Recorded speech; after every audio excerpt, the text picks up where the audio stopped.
ഉണ്ണികൃഷ്ണന്റെ വലിയ പടമാണ്. ഇതൊരു മോഹൻലാലില്ലെന്നുള്ള വലിയ സിനിമയാണ്. ഞാൻ കുറച്ചും കൂടെ നന്നായി ചെയ്യാൻ വേണ്ടിയിട്ടാന്ന് തോന്നുന്നു ഡയറക്ടറിന്റെ അടുത്ത് വന്നിട്ട് ഇത് ഈ പറയുന്നത് ആരാന്നറിയോ, എന്നാ പോകുന്നുണ്ട് എടുക്കാം. പഴയ കാലത്താണ് പടം എടുക്കുന്നതെങ്കിൽ ഈ റോൾ ചെയ്യാൻ മോഹൻലാലേ ഉള്ളൂ, സർവ്വമായ ഹിറ്റായിരിക്കും എന്ന് പറയണമെന്ന് പറയും. പടം ഇറങ്ങി ഫസ്റ്റ് ഡേ തന്നെ ഞാൻ പോയി കണ്ടു. ഞങ്ങൾ പടം സൂപ്പർ. ഒരു സാധാരണ നിവിൻ പോളിയല്ല. നിവിൻ പോളി വന്ന അടുത്തുനിന്നൊക്കെ ഒരുപാട് വളർന്ന് നല്ല ആക്ടറായിട്ട് മാറിയിട്ടുണ്ട്. മോഹൻലാൽ പറയുന്ന ഒരു മോഹൻലാലിൽ നിന്ന് അറിയില്ല എന്താ ചെയ്യണമെന്ന് ഷോട്ടിൽ. അവർ താനെ വന്നു പോവുകയാണ്. It's not a premade thing.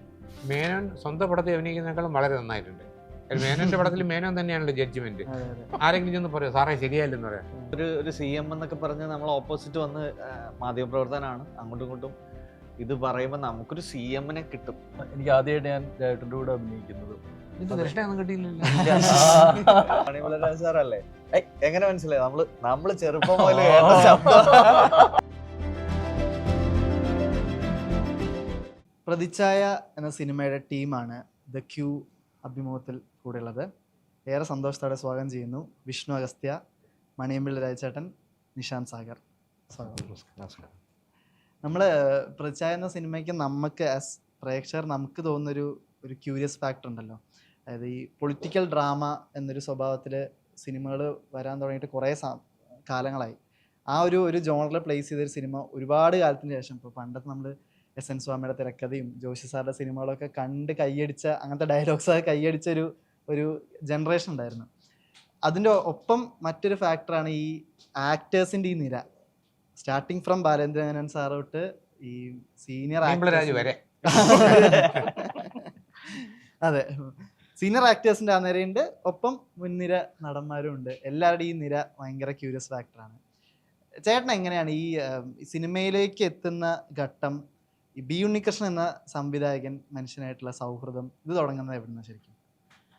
അത് ശരിക്കും ഞാൻ ഉണ്ണികൃഷ്ണനെ നേരത്തെ പരിചയമുണ്ട്. അദ്ദേഹത്തിൻ്റെ എല്ലാ സിനിമകളും കാണും. ഞാൻ വിളിച്ച അഭിപ്രായം പറയാം, ഇഷ്ടപ്പെട്ടു അല്ലെങ്കിൽ ഇന്നതാണ് പറയാറുണ്ട്. ഇങ്ങനെ എനിക്ക് ഒരു ദിവസം ഒരു ഫോൺ കോൾ വരികയായിരുന്നു. എൻ്റെ ഒരു പുതിയ പടം തുടങ്ങുന്നുണ്ട്, നല്ല വേഷമാണ്, ഒരുപാട് ദിവസങ്ങൾ വേണ്ടിയിട്ടുണ്ട്, രാജചേട്ടന് താല്പര്യമുണ്ട്. ഞാൻ പറഞ്ഞു തീർച്ചയായിട്ടും താല്പര്യമുണ്ട്. അത് ഒരുപാട് ദിവസമല്ല, ഒരു സീനാലും ഞാൻ ചോദ്യമാണോ? അതൊരു ചോദ്യമാണ്. അപ്പോൾ നമ്മൾ അതിനുവേണ്ടി കാത്തിരിക്കുകയില്ല. അപ്പോഴത്തേക്കും അരോ മോഹൻ വിളിച്ചു. ഇത്രയും ദിവസം അതായത് ഈ കഴിഞ്ഞ നവംബറിൽ സെപ്റ്റംബർ ഇപ്പോൾ ഷൂട്ടിംഗ് തുടങ്ങിയാണ്. കഴിഞ്ഞ മാസം തീരുന്ന വരേക്ക് വേണ്ട ഞാൻ തന്നെ ഒരു 50 ദിവസത്തിനടുത്ത് അഭിനയിച്ചിട്ടുണ്ട്. അങ്ങനെ എല്ലാവരും ഒരുപാട് ദിവസം അഭിനയിച്ച പടമാണ്. നിങ്ങളൊരു ക്യൂരിയോസിറ്റിയുടെ കാര്യം പറഞ്ഞല്ലോ, ക്യൂ അല്ലേ? അപ്പം ക്യൂരിയോസിറ്റി നിങ്ങൾ ഉദ്ദേശിക്കുന്ന മാതിരി ഒരു പൊളിറ്റിക്കൽ ഡ്രാമ എന്ന് മാത്രമുള്ള ഒരു ജോണറിൽ പെടുത്താൻ പറ്റില്ല. ഈ സിനിമ എന്ന് പറയുന്നതിനകത്ത് അടിയൊഴുക്കെന്ന് പറഞ്ഞ ഒരു ഫാമിലി ബന്ധമാണ്. ഹസ്ബൻഡ്, വൈഫ്, മകൻ അല്ലെങ്കിൽ മരുമകൻ, മകൾ, ഇത് ഒരു ട്രാക്കുണ്ട്. ഓഫ് കോഴ്സ് ഇതൊരു മുഖ്യമന്ത്രിയും അദ്ദേഹത്തിനുണ്ടായ അനുഭവങ്ങളും കാര്യങ്ങളും, എന്നാലും ഏതെങ്കിലും ഒരു രാഷ്ട്രീയ കക്ഷിയെ നമ്മൾ അങ്ങനെ പ്രതിയാക്കുകയൊന്നും ചെയ്യുന്നില്ല. പക്ഷേ ആ സംഭവങ്ങൾ മുഴുവൻ കേരളത്തിലുടനീളം നടന്ന സംഭവ പരമ്പരകളെല്ലാം ഇതിനകത്തുണ്ട്. ആരുടെയും വ്യക്തികളുടെ ശരിക്കുള്ള പേര് പറയുന്നു ഒന്നുമില്ല. പിന്നെ ഇതിനകത്തുള്ള പല കാര്യങ്ങളും ഞങ്ങൾക്ക് പറയാനും പറ്റില്ല, സസ്പെൻസാണ്. അത് നിങ്ങൾ പടം കാണുന്നതിൻ്റെ ഒരു രസിച്ചായിട്ട് പോകും. പക്ഷേ ഇതൊരു അങ്ങനെ ഒരു പക്ക പൊളിറ്റിക്കൽ സിനിമയല്ല. പക്ഷേ ഇതൊരു ഫാമിലി എൻ്റർടൈനർ എന്ന് തന്നെ വയ്ക്കാം. അതുകൊണ്ട് ഒരു സ്ഥലത്തും ഇങ്ങനെ ലാഗ് അടിക്കുക അതൊന്നും ഇല്ല. പിന്നെ വളരെ സ്പെക്ടാക്കുലറായിട്ടാണ് പടം എടുത്തിട്ടുള്ളത്. വലിയ പടമാണിത്. ഒരുപാട് ആളുകൾ, എല്ലാ ദിവസവും 1000 കുറഞ്ഞ ജൂനിയർ ആർട്ടിസ്റ്റ് ഇല്ല. സെക്രട്ടേറിയറ്റ് മുമ്പ് ഒക്കെ എടുത്ത സീനിന് പിന്നെ 6000 ജൂനിയർ ആർട്ടിസ്റ്റുകളായിരുന്നു. ഇതൊക്കെ വെച്ച് ഉണ്ണികൃഷ്ണന്റെ വലിയ പടമാണ്. ഇതൊരു മോഹൻലാലില്ലെന്നുള്ള വലിയ സിനിമയാണ്. ഉണ്ണികൃഷ്ണൻ ചേട്ടൻ ചെയ്തതിൽ വെച്ച് ഏറ്റവും വലിയ സിനിമയാണ്. ഈ ഉണ്ണികൃഷ്ണൻ ചേട്ടനായിട്ടുള്ള സൗഹൃദം ശരിക്കും തുടങ്ങുന്നത് എപ്പോഴത്തൊട്ടാണ്? അല്ല, വർഷങ്ങളായിട്ടുണ്ട്. അത് എപ്പോഴും കാണുമ്പോഴും എന്നെ ഇഷ്ടപ്പെടുന്നതുകൊണ്ട് ഞാൻ സംസാരിക്കാറുണ്ട്. എനിക്കൊരു ആവശ്യം വരുമ്പോഴും ഞാൻ ഒന്ന് വിളിക്കാറുണ്ട്. സിനിമയിൽ വിളിച്ചിട്ടില്ലെന്നേ ഉള്ളൂ. അപ്പോൾ ഞാൻ വെച്ച് അങ്ങനെ ഒരു വേഷം വരാത്തായിരിക്കും. ഇപ്പം വന്നപ്പോൾ എനിക്കൊരു ഉഗ്രം വേഷം കിട്ടി. ഇത്രയും ദിവസം അഭിനയിക്കാൻ പറ്റും. ആസ് യൂഷ്വലി ഞാൻ ചെയ്യുന്ന മാതിരി ചുമ്മാ സിനിമ പ്രോഗ്രാമിൽ തള്ളുന്ന മാതിരി തള്ളയല്ല, ഞാൻ സ്ട്രേറ്റായിട്ട് പറയുന്ന അറിയാമല്ലോ. യൂഷ്വലി ചെയ്യുന്ന ഒരു സ്പീഡും കാര്യങ്ങളും എൻ്റെ ഒരു അപ്രാളവും അതൊന്നും ഇല്ല കേട്ടോ. ഇത് വളരെ മെച്യൂർഡായിട്ടുള്ള ഒരു വിശ്വസ്തനായ അനുയായിയാണ് മുഖ്യമന്ത്രിയുടെ. അപ്പം ത്രൂഔട്ട് വരുന്നുണ്ട് സംഭവം. അതാണ് ആ ക്യാരക്ടർ. അപ്പോൾ എന്തായാലും ഇതൊരു എന്താ പറയുക, അങ്ങനെ ഈ പൊളിറ്റിക്കൽ സംഭവങ്ങളൊക്കെ പണ്ട് ദാമോദരൻ മാഷോ അവരൊക്കെ പടങ്ങളിലൊക്കെ വന്നിട്ടുണ്ടെങ്കിൽ ഇങ്ങനെ ഒരു ട്രാക്ക് പിടിച്ച് പോകുന്നത് ആദ്യമായിട്ടാണ്. പടം ഇൻട്രസ്റ്റിംഗ് ആണ്, എന്തായാലും വിഷയത്തേ ഇല്ല. ശരി, നിശാന്തേട്ടൻ്റെ ഈ പറഞ്ഞ സിനിമയെ പറ്റി പറയാനുള്ളൊരു ലിമിറ്റേഷൻ ഇപ്പോൾ രാജചേട്ടൻ പറഞ്ഞിരുന്നു. ഇപ്പോൾ പ്രസ് മീറ്റും ഒക്കെ നടന്ന സമയത്തും സിനിമയെ പറ്റി അധികം പുറത്ത് കൊടുക്കണ്ട, പുറത്ത് വിടണ്ട എന്നുള്ളൊരു അപ്രോച്ച് തന്നെയായിരുന്നു. ക്യാരക്ടറിനെ പറ്റി പറയാൻ പറ്റാവുന്ന ഇൻഫർമേഷൻ എന്തായിരുന്നു? ഇത് ടോബിൻ എന്നാണ് ഈ ഒരു ക്യാരക്ടറിൻ്റെ പേര്. ഈ പറഞ്ഞ പോലെ ഒരു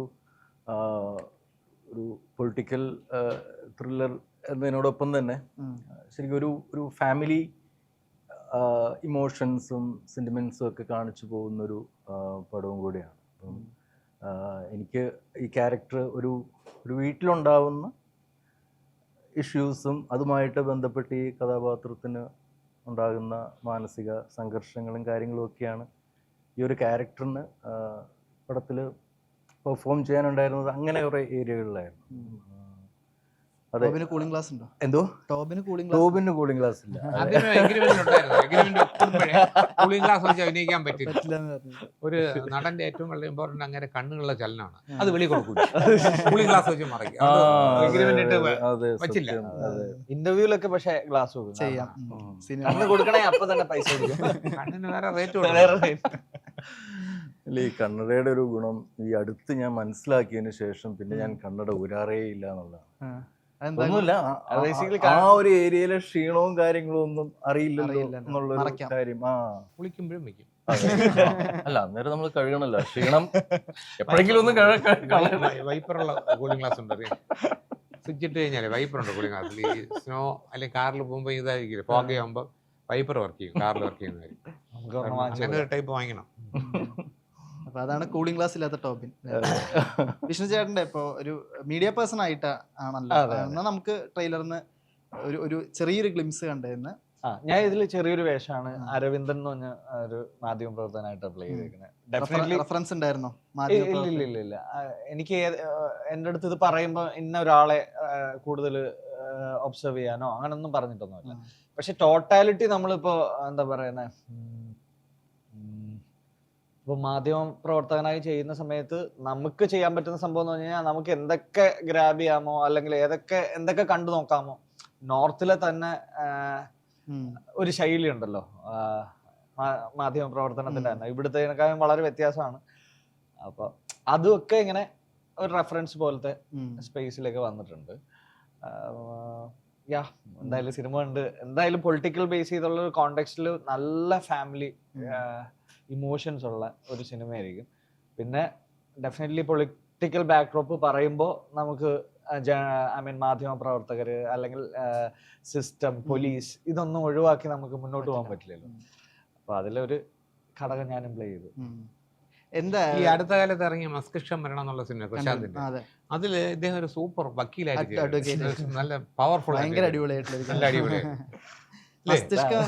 മസ്തിഷ്കാരനെ ഞാൻ ചോദിക്കുക, രണ്ടുപേരും കണക്ട് ചെയ്യുന്ന ഒരു സാധനമാണല്ലോ മസ്തിഷ്കമരണം. ഇപ്പൊ നിരഞ്ജിന്റെ ആയാലും ഒരുപാട് കാലമായിട്ട് ഹ്യൂമർ സൈഡ് നിരഞ്ജൻ ഇത്ര ഉണ്ട് എന്ന് ആർക്കും അറിഞ്ഞിട്ടുണ്ടായിരുന്നില്ല. ഭയങ്കര ഹ്യൂമർ സൈഡ് എക്സ്പ്ലോർ ചെയ്യുന്ന ഒരു സിനിമയായിരുന്നു മസ്തിഷ്കം.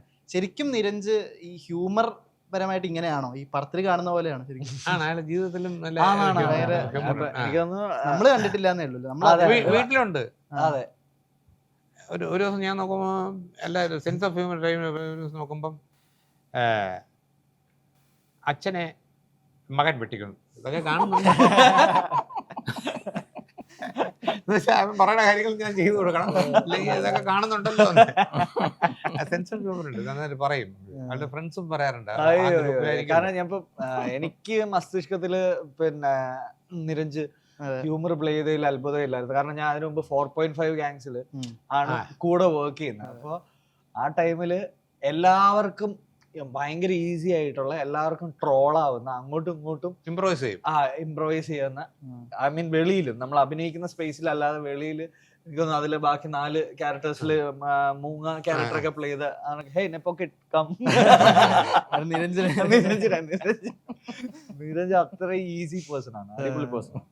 നിരഞ്ജ് ഇതിന്റെ എനിക്ക് തോന്നുന്നു ഏതൊരു കോൺവെർസേഷനിൽ പറയായിരുന്നു, ഞാൻ അച്ഛന്റെ പേര് ഭയങ്കരമായിട്ട് യൂസ് ചെയ്യുന്ന ആളാണ്. എനിക്ക് തോന്നുന്നു നിരഞ്ജന് ചേട്ടനൊന്നും, ഇപ്പൊ മണിപിള്ള ചേട്ടന്റെ മകനാണെന്ന് എവിടെയും പറയാറില്ല. പക്ഷെ നിരഞ്ജൻ ഇപ്പൊ ഒരു ഹോട്ടലിൽ പോയിട്ട് സീറ്റ് കിട്ടിയില്ലെങ്കിൽ ഞാൻ മണിപിള്ള ചേട്ടന്റെ മകനാണ് അങ്ങനെ തമാശയായിട്ട് പറഞ്ഞിട്ടുണ്ടായിരുന്നു.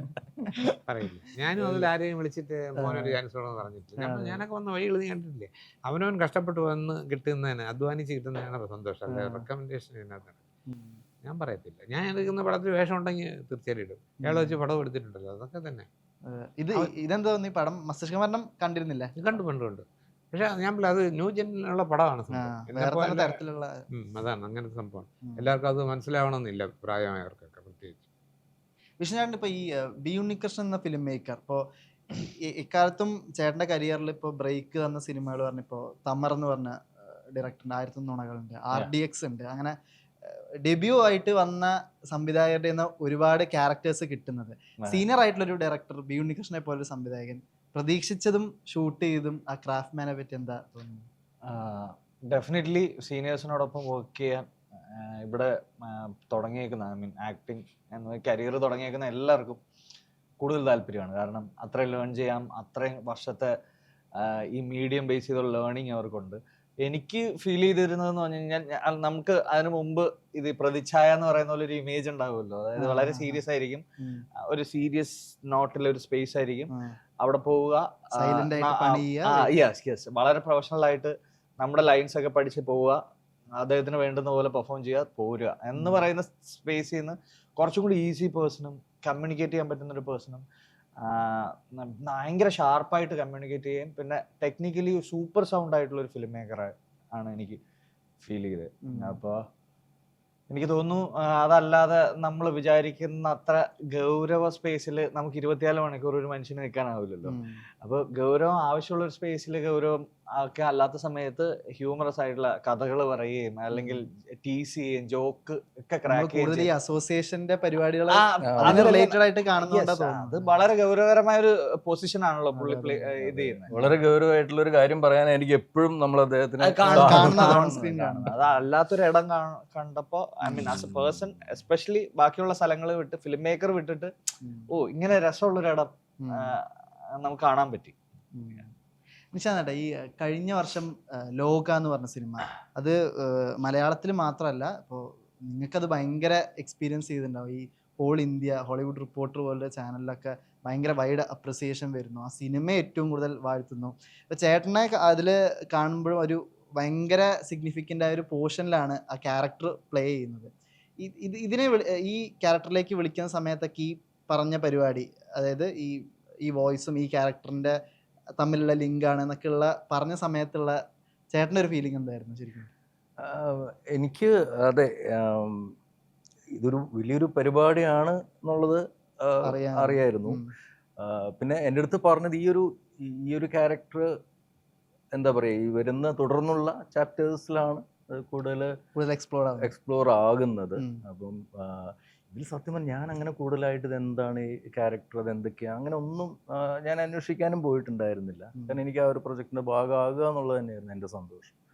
അപ്പോൾ അവിടെ വെച്ച് സത്യം പറഞ്ഞാൽ അഭിനയിച്ചുകൊണ്ടിരിക്കുന്ന സമയത്ത് എന്താ പറയുക, മൂത്തോനായിട്ടുള്ളൊരു കോൺവെർസേഷനും കാര്യങ്ങളും ഒക്കെ ഉണ്ടാകുമ്പോൾ എനിക്കത് അറിയില്ല, അത് ആരോടാ ഞാൻ ഈ പറയുന്നതെന്നൊക്കെ. അപ്പം ആ സമയത്താണ്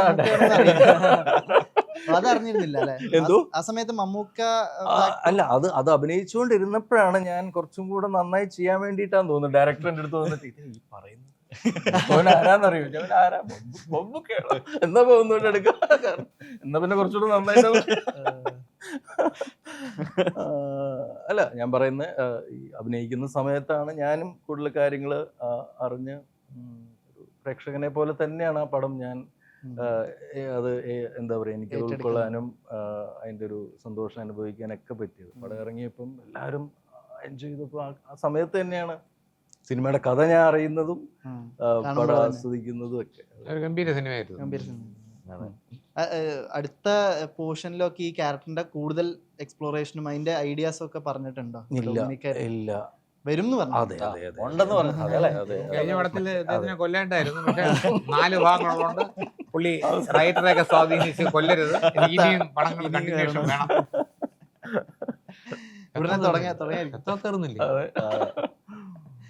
അങ്ങനെ പ്ലാൻ പരിപാടി പറഞ്ഞിട്ടുണ്ടോ? എപ്പോഴാണ് അതിന്റെ ഒരു എഴുത്തും പരിപാടികളും നടന്നുകൊണ്ടിരിക്കുകയാണ് എന്നാണ് ലാസ്റ്റ് കണ്ടപ്പം പറഞ്ഞത്. എപ്പോഴാണ് എങ്ങനെയാണ് എന്നുള്ളത് ഞാൻ കൃത്യമായിട്ട് ഞാൻ ചോദിച്ചിട്ടുണ്ടായിരുന്നില്ല. ഞാൻ അന്നേരം അരുണിനോട് പറയായിരുന്നു, ഈ ലോകയ്ക്ക് ശേഷം ഒരു പ്രത്യേക ഒരു ഫീലിലാണ് ഞാനിപ്പം നടക്കുന്നതും. കാരണം പിന്നെ എന്തെങ്കിലും വല്ല സൂപ്പർ പവേഴ്സ് ഒക്കെ ഉള്ള ആളാണോ എന്നൊക്കെ ഉള്ളൊരു പിള്ളേരുടെ ഇടയിലായിരിക്കും പിള്ളേരുടെ ഇടയിലൊക്കെ ഞങ്ങളൊരു കടയിൽ ഞാൻ ഡ്രസ്സ് എടുക്കാൻ കയറിയപ്പം അവിടുത്തെ പയ്യനിങ്ങനെ ഭയങ്കര കൂടെ ഇങ്ങനെ നടക്കുക കേട്ടോ. അവസാനം ഇറങ്ങാൻ നേരത്തെ അവൻ്റെ അടുത്ത് ചേട്ടാ ഞാൻ ഒരു കാര്യം ചോദിച്ചു, എന്തെങ്കിലും അങ്ങനെ എന്തെങ്കിലും അങ്ങനെ സൂപ്പർ ഞാൻ അന്നേരം ഒന്നും അതിന് ഉത്തരം പറയാൻ നിന്നില്ല. ഞാൻ അവനെ ഇങ്ങനെ ഒന്ന് നോക്കിയിട്ട് അങ്ങനെ ഒരു ഡൗട്ട് കൊടുത്തു. ഞാനൊക്കെ പോകുമ്പോഴും അവനിങ്ങനെ ഉണ്ടോ ഉണ്ടായിരുന്നോ എന്നൊക്കെ തോന്നട്ടെ. ഈ പ്രതിച്ഛായയിലെ ഏറ്റവും ഒരു നിവിൻ ഫാക്ടർ ഭയങ്കര പ്രധാനവും കൂടിയാണല്ലോ, ഒരു എക്സ് ഫാക്ടറിന്. ഇപ്പോൾ നിവിൻ്റെ ഇപ്പോൾ സർവമായിക്ക് മുമ്പുള്ള ഒരു തിയേറ്ററിൽ വലിയ വിജയം ആവാതിരിക്കുമ്പോൾ പോലും പ്രേക്ഷകർ ഭയങ്കരമായിട്ട് അതിയായി ആഗ്രഹിച്ചിരുന്നു ഈ നടനൊന്ന് തിരിച്ചു വരണം, കംബാക്ക് നടത്തണം എന്നൊക്കെ പറഞ്ഞ്. സർവമായ ഒരു 150 crore മേലെ പോകുന്നൊരു സാഹചര്യം ഉണ്ടായി. ഇതിലൊക്കെ വരുമ്പോഴും ഈ സർവമായ കഴിഞ്ഞിട്ടൊരു പോസ്റ്റ് നമ്മുടെ റൈറ്റപ്പിലൊക്കെ ഈ മോഹൻലാൽ എന്ന നടനുമായിട്ടുള്ളൊരു ഒരു കമ്പാരിസൺ എന്ന് പറയുന്നില്ല, പക്ഷെ ആ ഒരു മാജിക് അല്ലെങ്കിൽ ഒരു കണ്ണിലുള്ള മാജിക് എന്നൊക്കെ പറയുന്ന രീതിയിൽ ഇപ്പോൾ എനിക്ക് തോന്നുന്നു ഇതിൻ്റെ പ്രതിച്ഛായയുടെ പ്രസ് മീറ്റിൽ തന്നെ ബി ഉണ്ണികൃഷ്ണനും കോട്ട് ചെയ്യുന്നുണ്ടായി. ഈ രണ്ട് ആക്ടേഴ്സിനും ഈ ഷോട്ടിന് തൊട്ട് മുമ്പ് വരെ തമാശ അറിയും കളി ചിരിയും ഇതൊക്കെ വന്നിട്ട് ആക്ഷൻ വരുമ്പോൾ ഉണ്ടാവുന്ന ഒരു ട്രാൻസിഷനെ പറ്റിയൊക്കെ കമ്പാരിസൺ അല്ലെങ്കിൽ ഈ രണ്ട് ആക്ടേഴ്സിനെ പറ്റി അങ്ങനെ നോക്കുമ്പോൾ എന്താ മോഹൻലാലിനെ കുറിച്ച് നോ കമ്പാരിസൺ, അത് അവിടെ കിടക്കട്ടെ. പക്ഷെ ഇത് പഴയ കാലത്താണ് പടം എടുക്കുന്നതെങ്കിൽ ഈ റോൾ ചെയ്യാൻ മോഹൻലാലേ ഉള്ളൂ. ഇപ്പം മോഹൻലാലിൻ്റെ ഏജ് ഒക്കെ ആയതുകൊണ്ട് ഈ റോൾ ചെറുപ്പം പ്രായമൊക്കെ ഉള്ള റോളായതുകൊണ്ട് നിവിൻ പോളി ആ റോളിന് കാസ്റ്റ് ചെയ്തെങ്കിലും അത് 100% നീതി പുലർത്തി. നമ്മുടെ ഈ പടത്തിൻ്റെ ഷൂട്ടിംഗ് പ്രതിച്ഛായയുടെ ഷൂട്ടിംഗ് നടന്നുകൊണ്ടിരിക്കുമ്പം ഞാൻ ഒരു ദിവസം ഞാൻ വേറൊരു രീതിയിൽ അവിടെ ട്രിവാൻഡ്രത്ത് പ്രൊജക്ഷൻ വന്നതെന്ന് ന്യൂസ് പറഞ്ഞ് ഞാൻ പറഞ്ഞൊരു കാര്യം പറയാനുണ്ട്. ഈ പടം ഭയങ്കര ഹിറ്റായിരിക്കും, എന്ത് വന്നാലും ആ പടം ഹിറ്റാവും, നിങ്ങളത് അഖിലൊക്കെ ഒന്ന് പറഞ്ഞേക്കണം, സൂപ്പർ ഹിറ്റാവും എന്നുള്ളതാണ് സർവമായ ഹിറ്റായിരിക്കും എന്ന് പറയണമെന്ന് പറഞ്ഞു. അപ്പം പുള്ളി പറഞ്ഞു എനിക്കിന്ന് ഭയങ്കര സന്തോഷമുള്ള ദിവസമാണ്, രാവിലെ ഒരാൾ ഞാൻ നോക്കിക്കോളൂ, ഇനി ഇത് ഹിറ്റായിട്ട് ഞാൻ നിങ്ങളെ വിളിക്കുള്ളൂ. പടം ഇറങ്ങി ഫസ്റ്റ് ഡേ തന്നെ ഞാൻ പോയി കണ്ടു, ഞാൻ പടം സൂപ്പർ ഹിറ്റാണ്. അപ്പോൾ അതിനകത്ത് ഒരു പെർഫോമൻസിനകത്ത് ഈ ഇപ്പം നിങ്ങൾ പറഞ്ഞ മാതിരി ആ റോളിനകത്ത് എല്ലാ റോളിലുണ്ട് ഒരു മാജിക് ഉണ്ട്. അതിനകത്ത് ഒരു സാധാരണ നിവിൻ പോളിയല്ല. നിവിൻ പോളി വന്ന അടുത്തു നിന്നൊക്കെ ഒരുപാട് വളർന്ന് നല്ല ആക്ടറായിട്ട് മാറിയിട്ടുണ്ട്. ഇതിനകത്ത് പ്രതിച്ഛായയെ തന്നെ പുള്ളി എന്താ പറയുക ഒരു മെച്യൂർഡ് ആക്ടിങ് അങ്ങനെ വേണം, ഒരു മുഖ്യമന്ത്രിയുടെ മകനാണ്, അത് പറയാമെന്നുള്ളതാണ് ആ ഏരിയയൊക്കെ. പക്ഷേ അപ്പോൾ അതിനകത്തൊക്കെ ഉള്ള കമ്പണം മുഖ്യമന്ത്രിയുടെ മകനാണ്, പിന്നെ പുള്ളിയുടെ ജോലി കാര്യങ്ങൾ പുള്ളിയുടെ ഇൻവോൾവ്മെൻ്റ് വെച്ച് നോക്കുമ്പോൾ വളരെ ഡിഫറൻ്റായിട്ട് ചെയ്യേണ്ട റോളാണ്. അത് അന്ന് ഉണ്ണികൃഷ്ണൻ പറഞ്ഞ ഒരു കറക്റ്റാണ്, പുള്ളി അങ്ങ് ചെയ്തിട്ടുണ്ട്. മോഹൻലാൽ പറയുന്ന ഒരു മോഹൻലാലിൽ നിന്ന് അറിയില്ല എന്താ ചെയ്യണമെന്ന് ഷോട്ടിൽ, അവർ താനേ വന്നു പോവുകയാണ്. It's not a premade thing, ഇവിടുന്നോ വരുന്നു അങ്ങനെ. പക്ഷെ പുള്ളി നല്ല പേരായിരിക്കും പുള്ളിക്ക് സിനിമയിൽ നന്നായിട്ട്. അല്ല ഇതിനകത്ത് എല്ലാ ആക്ടേഴ്സിനെയും അത്രത്തോളം നന്നായിട്ട് കൈകാര്യം ചെയ്തു ഡയറക്ടർ. ഞാൻ ഒരു ഡയലോഗ് പറയുമ്പം രാജചേട്ടൻ്റെ ഉദ്ദേശം എന്താ, ഞാൻ ഇങ്ങനെയാണ്, അതല്ല അതേ അല്ല ഇത് ഇങ്ങനെയാണ് സംഭവം, അങ്ങനെ ചെയ്താൽ കറക്റ്റ്, ഞാൻ ഇങ്ങനെ ഇതാണ് കറക്റ്റ്, ഇതാണ് ചെയ്യേണ്ടത്. ഇങ്ങനെ ആക്ടേഴ്സ് എന്നെ കറക്റ്റായിട്ട് പറഞ്ഞു കൊടുക്കും, അഭിനയിച്ച് കാണിക്കും. അതിനകത്ത് ഒരു വ്യത്യാസം പറഞ്ഞു. ഒരാൾ നാഗസ്വരം വായിക്കുന്നു, ഞാൻ പറയുന്നത് നിങ്ങളുടെ ശ്രുതി തെറ്റാണ് ശരിയല്ല, എന്നാൽ താൻ വായിക്കുന്നത് എൻ്റെ വായിലോട്ട് വെച്ച് തന്നാൽ എന്ത് ചെയ്യാൻ പറ്റും? അതുപോലെയാണ് ഒരു ഡയറക്ടർക്ക് പറഞ്ഞ് മനസ്സിലാക്കാൻ പറ്റും. എന്നാൽ നിങ്ങളൊന്ന് അഭിനയിച്ച് കാണിക്കും എന്ന് പറഞ്ഞാൽ അത് ബുദ്ധിമുട്ടാണ്. അല്ല, ഓരോരുത്തർക്കും ഓരോ ശൈലിയാണ്. ഫിലിം മേക്കേഴ്സിൽ ചിലര് കുറച്ച് വാക്കുകൾ കൊണ്ട് നമുക്ക് ആ ക്ലാരിറ്റി ചെയ്യാൻ, ചിലര് ആക്ട് ചെയ്ത് ഓരോരുത്തരുടെ രീതിയാണ്. ഉദ്ദേശം ഇത്രയേ ഉള്ളൂ, ഇത് ആക്ടറിന് കമ്മ്യൂണിക്കേറ്റ് ആവണം. നമ്മളെപ്പോഴും പറയാറുണ്ട്, ഞാൻ എപ്പോഴും പറയാറുണ്ട്, മുമ്പ് ഒരു ഡയറക്ടർ പറഞ്ഞിട്ടുണ്ട്, പേര് പറയത്തില്ല, ഞാൻ ആ ഡയറക്ടർ എന്ന് പറഞ്ഞു, എൻ്റെ ഒരു ധൈര്യം എന്ന് പറയുന്നത് ഈ ക്യാമറയുടെ സൈഡിൽ ഇരിക്കുന്ന ഡയറക്ടറാണ്. ഇയാൾ ചെയ്തത് ശരിയല്ല, ഗോഷ്ടിയാണ്, അങ്ങനെയല്ല, അത് കുറച്ച് സീരിയസ് ആയിട്ട് അല്ലെങ്കിൽ ഇങ്ങനെ ഒന്ന് പറഞ്ഞു തന്നാണ്. അല്ലാതെ എന്ത് പറഞ്ഞാലും ഓക്കെ പറഞ്ഞു ഭയങ്കര ഗംഭീരം എന്ന് പറയുന്നിടത്ത് നമ്മൾ ആക്ടർ പോവാണ്, നശിച്ചു പോവാണ്. ഒരു ഡയറക്ടർ എന്ന് പറഞ്ഞാൽ അതാണ് സംഭവം, അങ്ങനെ എല്ലാം അറിയണം, എല്ലാം പറഞ്ഞു തരണം, കൂടെ പറഞ്ഞു തരണം. അത് പറഞ്ഞു തന്നാലേ മനസ്സിലാവും. നമ്മളിങ്ങനെ ഫുൾ സ്ക്രിപ്റ്റ് 10 ആവർത്തി വായിച്ച ആളല്ലല്ലോ. നമുക്കൊക്കെ കിട്ടുന്ന സീൻ അഭിനയിക്കുന്നതിന് 10 മിനിറ്റ് മുമ്പാണ് സീൻ കിട്ടുന്നത്. ആദ്യം വേഗമായിട്ട് കഥ പറയെങ്കിലും ഈ പറഞ്ഞ മാതിരി അപ്പോഴാണ് കിട്ടുന്നത്, അപ്പോഴാണ് നമ്മളിത് പഠിച്ചത്. ഇപ്പോൾ തുടരുന്നുള്ള പടത്തിന് ഞാൻ അതിന് മുമ്പ് ചെയ്ത പടം അതാണ്. തുടരുന്നുള്ള പടത്തിന് സെറ്റിൽ ഉച്ചയ്ക്ക് വന്നപ്പം സ്ക്രിപ്റ്റ് വായിക്കാൻ തന്നെ, സ്ക്രിപ്റ്റ് മുഴുവൻ വായിച്ചിട്ട് ഞാൻ ഡയറക്ടറും രഞ്ജിത്തിൻ്റെതും പറഞ്ഞു ഈ പടം സൂപ്പർ ഹിറ്റായിരിക്കും, അതിനുള്ള എല്ലാ കണ്ടൻറ്റും ഉണ്ട്. വൈകുന്നേരമാണ് എൻ്റെ ഷൂട്ട്. എൻ്റെ മേക്കപ്പ് മാൻ വന്നിട്ട് പട്ടൺ റഷീദായിരുന്നു. അപ്പോൾ എന്നെ നരയൊക്കെ ഇട്ട് വിട്ടു. ഞാൻ അവിടെ ചെന്നു, ഡയറക്ടർ എല്ലാവരും ഇരിപ്പുണ്ട്. ഈ മുഖം കണ്ടപ്പോഴേ എൻ്റെ പകുതി ഗ്യാസ് പോയി, ശരിയായില്ലേ, കുട്ടിച്ചനായില്ല, ഒട്ടും ശരിയായില്ല. സ്വയം തോന്നി അത്. ആ പുള്ളി പറഞ്ഞു എൻ്റെ അടുത്ത്. ഓക്കെ. ഒട്ടും ശരിയായില്ല, കുട്ടിച്ചൻ എന്നുള്ള കഥാപാത്രമായില്ല. ഓ. ഞാൻ നേരെ റൂമിൽ പോയി, കാരവനിൽ പോയി മേക്കപ്പ് പോയി എൻ്റെ പറഞ്ഞു. ഞാൻ പറഞ്ഞു മിക്കവാറും ഇന്ന് രാത്രി അല്ലെങ്കിൽ നാളെ രാവിലത്തെ ടിക്കറ്റിന് ഞാൻ തിരിച്ച് പോകേണ്ടി വരും, ഒരൊട്ടും ഹാപ്പിയല്ല. അതെന്ത് ചെയ്യാൻ പറ്റും? നമ്മളിവിടെ മെഷീനില്ല, ഉണ്ടല്ലോ, പൊടിക്കറാ പഠിക്കാൻ പറ്റും, ഒട്ട അടിക്കാൻ പറ്റും. അങ്ങനെ എൻ്റെ പൊടിക്കറാ പഠിച്ച് എന്നിട്ട് വെള്ളയൊക്കെ അടിച്ച് ആ കോസ്റ്റ്യൂം ഇട്ട് ഞാൻ ചെന്നപ്പോൾ ഇവരെല്ലാം എണീറ്റ് കയ്യടിയാണ്. ഇതാണ് കുട്ടിക്ക്. അപ്പോൾ അതൊരു ജഡ്ജിമെൻ്റാണ് ഡയറക്ടർ. അല്ല ഞാൻ മറ്റേ ഇട്ടുണ്ട്, അയ്യോ ഓക്കെ ഏട്ടാ ഇത് മതി എന്ന് പറഞ്ഞാൽ അവിടെ തീർന്ന്. അവിടെ തൊട്ട് നമ്മൾ ഒരു ഗെറ്റപ്പ് തൊട്ട് തുടങ്ങണമെന്ന് ഞാൻ പറയണം. ഡയറക്ടർ എല്ലാ കാര്യത്തിലും വേണം, എല്ലാ കാര്യത്തിലും പുള്ളിയുടെ പ്രസൻസ് വേണം. തുടരും ചെയ്യുന്ന സമയത്തും ഇപ്പൊ ഇനീഷ്യൽ സമയത്ത് ഈ മോഹൻലാലായിട്ട് കോമ്പിനേഷൻ ചെയ്യുന്ന സമയത്തും ഇപ്പൊ നിവിനിൽ പറഞ്ഞൊരു സാധനം അവിടെയും കാണാൻ പറ്റിയിരുന്നു. അതിലെന്താ ഒരു ഈ ഓൺ സ്ക്രീൻ വരുന്ന ആക്ഷൻ വിളിക്കുന്ന സമയത്ത് ഉണ്ടാവുന്ന ഒരു മാജിക് ഇല്ലേ, അതിനെ പറ്റി എന്താ ചേട്ടന് തോന്നിയിരിക്കുന്നത്? അത് മോഹൻലാലിനായിട്ട് കമ്പയർ ചെയ്യാൻ ലോകത്തൊരാളില്ല. എൻ്റെ അറിവിൽ ഞാൻ വേറെ ഒരുപാട് ആക്ടേഴ്സിനോട് ചെയ്തിട്ടുണ്ടല്ലോ, പുള്ളിക്ക് അറിയത്തില്ല. പുള്ളിയെടുത്ത് ചോദിച്ചു, KP കുമാരൻ്റെ എന്തോ ഒരു ആർക്കിടെക്റ്റായിട്ട് അഭിനയിച്ച പടമില്ലേ ലണ്ടനിലേക്ക്. അപ്പോൾ അതിനകത്ത് വരുമ്പോഴത്തേക്കും പുള്ളി അവിടെ വഴിയിലൊക്കെ ഇങ്ങനെ പുള്ളിയുടെ നോട്ടമൊക്കെ ഇങ്ങനെ നോക്കിയിട്ടൊക്കെ ഡയലോഗ് പറയും. അപ്പോൾ ഞാൻ പറഞ്ഞു അതൊരു വലിയ സംഭവമാണ്, എത്രത്തോളം ഹൈറ്റിലോട്ട് ബിൽഡിംഗ് കെട്ടണമെന്ന് ആഗ്രഹിക്കുന്ന ഒരാളാണ്. അപ്പോൾ അത് ഉദ്ദേശിച്ചാണോ മോഹൻലാൽ ഇങ്ങനെ ഡയലോഗ് പറയുമ്പോഴൊക്കെ ഇങ്ങനെ നോക്കി പറയുന്നത്? എനിക്കറിഞ്ഞൂടാ, അവിടെ ആക്ഷൻ പറയുമ്പോൾ ഞാൻ ചെയ്തത് എനിക്കറിഞ്ഞത് എവിടെ നിന്ന് വരുന്നത്.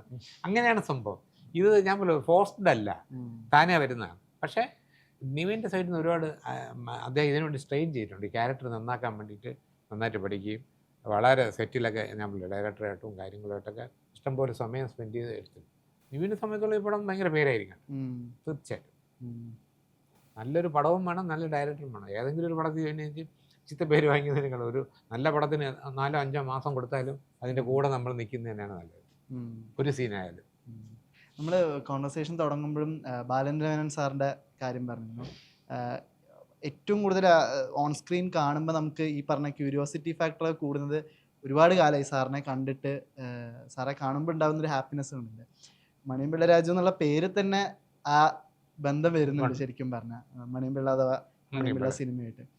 സാറിന്റെ കൂടെ ഒരുപാട് കാലത്തിന് ശേഷമാണോ അതോ അതിന്റെ നിരന്തരമായിട്ട് കണ്ട് സംസാരിക്കാറൊക്കെ ഉണ്ടോ? അതോ എന്നും കാണാൻ വിളിക്കാറുണ്ട്. ഞാൻ പുള്ളിയുടെ മണിയമ്പിള്ളായിട്ട് ഒരു 9 പടം ചെയ്തു.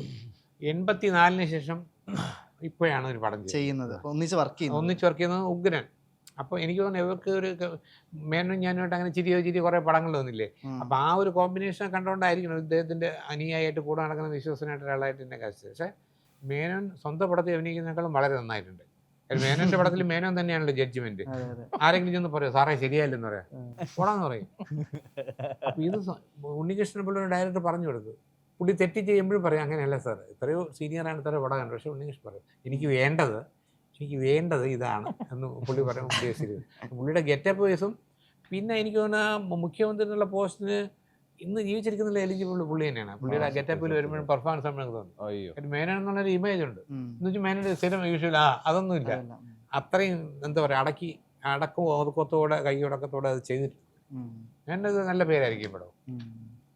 എനിക്കൊരു 1-2 ദിവസം കോമ്പിനേഷനായിട്ട് ഉള്ളൊരു കോമ്പിനേഷൻ ആണ്. അപ്പൊ ഇപ്പം സാർ പറഞ്ഞ പോലെ കംപ്ലീറ്റ് നമ്മളിപ്പോൾ ഒരു CM എന്നൊക്കെ പറഞ്ഞ് നമ്മൾ ഓപ്പോസിറ്റ് വന്ന് മാധ്യമപ്രവർത്തനാണ്, അങ്ങോട്ടും ഇങ്ങോട്ടും ഇത് പറയുമ്പോൾ നമുക്കൊരു CM-നെ കിട്ടും. അതായത് അത്രയ്ക്ക് എനിക്ക് ഭയങ്കര നല്ല എക്സ്പീരിയൻസ് ആയിരുന്നു. ഐ മീൻ ഇത്രയും വർഷം നമ്മൾ കണ്ടേക്കുന്ന, എനിക്ക് തോന്നുന്നു ആദ്യം എല്ലാ റോളുകളും എടുത്ത, ഇപ്പൊ മിക്കവാറുള്ളവരെല്ലാവരും ചെയ്യുന്നുണ്ടാവാം, പക്ഷെ അന്നത്തെ സമയത്ത് സ്ക്രീൻ പ്ലേയും ഫിലിം മേക്കർ,